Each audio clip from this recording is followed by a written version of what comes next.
A nova ordem mundial é o seguinte, tem um teórico da comunicação chamado McLuhan. E o McLuhan fala o seguinte, as pequenas mentiras são protegidas. Então, por exemplo, durante muito tempo o governo americano escondeu o escândalo de Benghazi lá no Oriente Médio. Agora, as grandes mentiras não precisam ser protegidas, porque elas já são protegidas pela incredulidade das pessoas. Quando você chega para as pessoas e fala em nova ordem mundial, em MK Ultra, em plano Kalergi, elas acham que isso é uma coisa tão absurda, tão monstruosa que é inverossímil. Plano Kalergi? Plano Kalergi é um plano de substituição demográfica.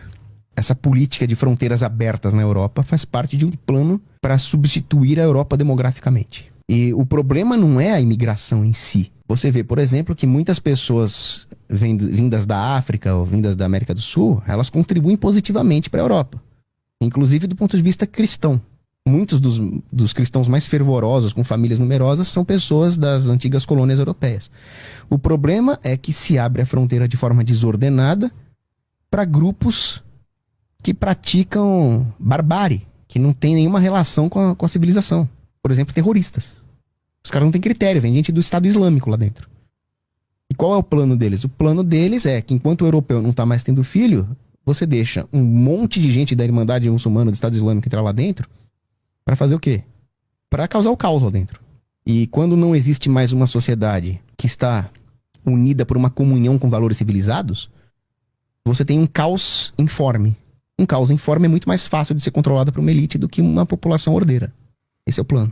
Esse é o terceiro. Como é que tu falou? Tu listou três teorias, que é a MK Ultra? O MK Ultra, por exemplo, né? Que é o projeto de controle mental promovido pela CIA. Esse é aquele que substituem os cantores pro robô ou nada a ver?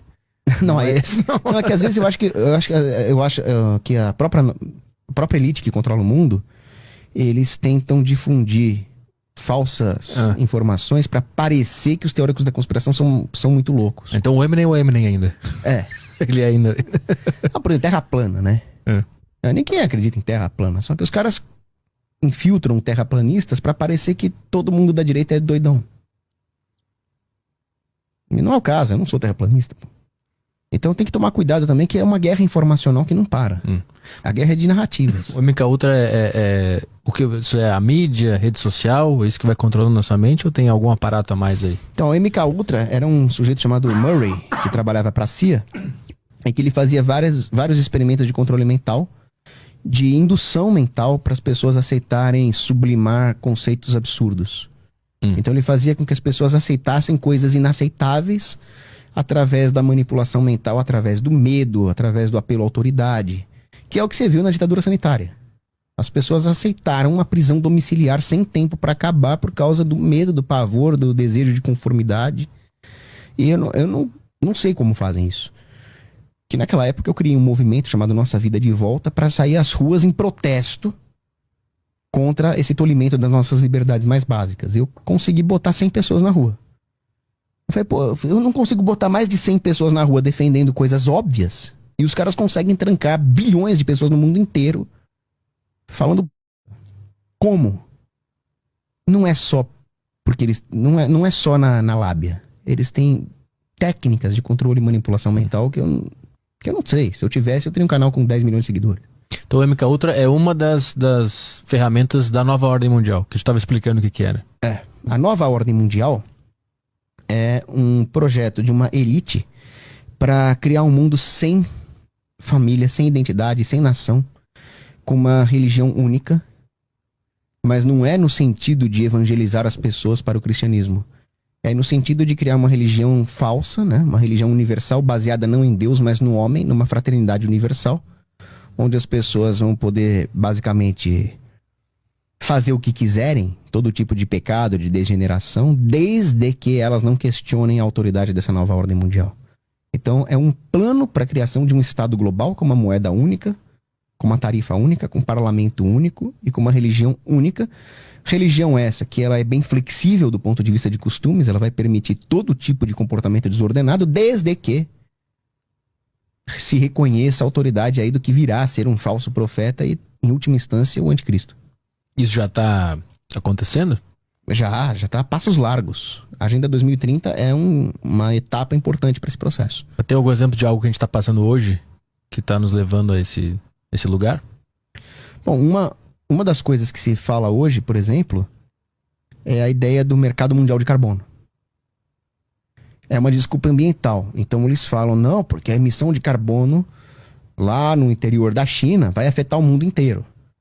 Então, com essa desculpa do aquecimento global, é a desculpa perfeita para eles afirmarem que as ações econômicas têm um impacto global, uma externalidade negativa mundial, e com isso eles vão querer justificar a existência de uma autoridade mundial para debelar esse problema, que é um falso problema.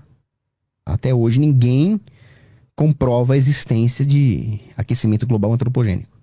Mas eles usam isso como desculpa para criar uma autoridade mundial. E aí eles vão falar, não, vamos criar um mercado internacional mundial de carbono regulado por uma autoridade governamental. Com isso, eles vão tornar as empresas dos países subdesenvolvidos escravas dos países desenvolvidos. Porque se os países estão subdesenvolvidos, é porque está faltando capital, está faltando indústria. Para enriquecer esses países tem que ter indústria e vai emitir carbono. Claro que vai emitir carbono. E dane-se também. Porque não é isso que muda. Já teve muito mais carbono na atmosfera na Idade Média e dava nada, só aumentava a produção agrícola só. Só que aí eles vão criar esse mercado e vão taxar o enriquecimento dos países subdesenvolvidos, mantendo sempre na dependência dos grandes blocos, pegando dinheiro emprestado com FMI, se endividando cada vez mais. E com isso eles vão criar toda a estrutura para que o FMI e o Banco Mundial se transformem no braço econômico de um governo mundial. Isso para que essa elite tenha mais poder e mais dinheiro? Ou mais poder? É a mesma explicação lá do comunismo que a gente conversou antes? Aí nós voltamos para aquele ponto. Da maldade. Em última instância é maldade, mas para exercer maldade eles precisam de poder material e essa é uma das formas de conseguir esse poder material, com endividamento e controle financeiro internacional. Eles falam até numa renda mínima universal paga com um imposto universal. Tudo isso caminha na direção de um Estado mundial, né? Mas você acha que do ponto de vista do cara que tá cometendo a maldade, ele não tá cometendo a maldade? Ou você acha que a pessoa sabe que ela tá fazendo alguma coisa má? Eu acredito que nesse nível eles sabem. Mas eles não se importam. Por exemplo, os bandidos. Eu não acredito que um bandido que entra na casa do cidadão e bate na mulher e bate na criança, atira no pai de família, eu não acho que esse cara acha que tá fazendo alguma coisa boa. Aí depois você vai ver o perfil do cara no Facebook, sabe que você entra no perfil do cara que morreu em um tiroteio com a polícia.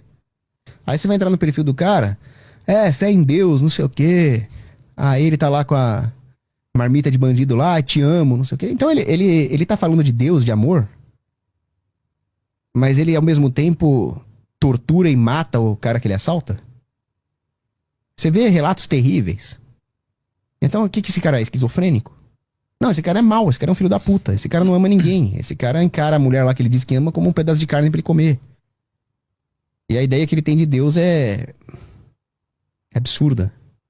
É inexplicável. Então, ao contrário do que os bandidólatras falam, o bandido ele faz o que faz porque ele é ruim.